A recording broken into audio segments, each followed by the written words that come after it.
స్వామి అమ్మవార్ల నౌకా విహారం కమనీయం కడు రమణీయం.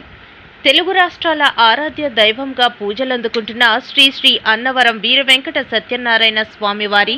కార్తీక మాస మహోత్సవాలలో భాగంగా క్షీరాబ్ది ద్వాదశి నాడు శివకేశవులకు ఎంతో ప్రీతికరమైన రోజుగా ఉసిరి చెట్టుకు భక్తులు పూజలు నిర్వహిస్తారు. అదే రోజు అన్నవరం శ్రీ శ్రీ వీర వెంకట సత్యనారాయణ స్వామివారిని అమ్మవారిని కొండ భైభాగం నుండి ఉత్సవమూర్తులను పల్లకిలో ఆసీనులను చేసి వేద మంత్రాలతో కొండ దిగువన గల పంపా సరోవరం వద్దకు తోడుకొని వచ్చి అర్చకులు వేద పండితులు మంగళ వాయిద్యాల నడుమ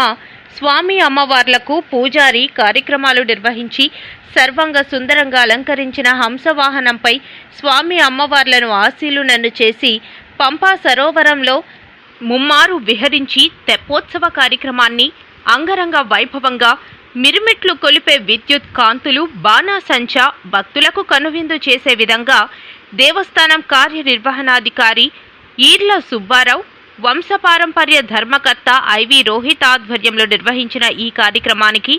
ముఖ్య అతిథులుగా ప్రతిపాడు శాసనసభ్యురాలు వరుపుల సత్యప్రభారాజా, తుని నియోజకవర్గ టీడీపీ సీనియర్ నాయకుడు యనమల రాజేష్,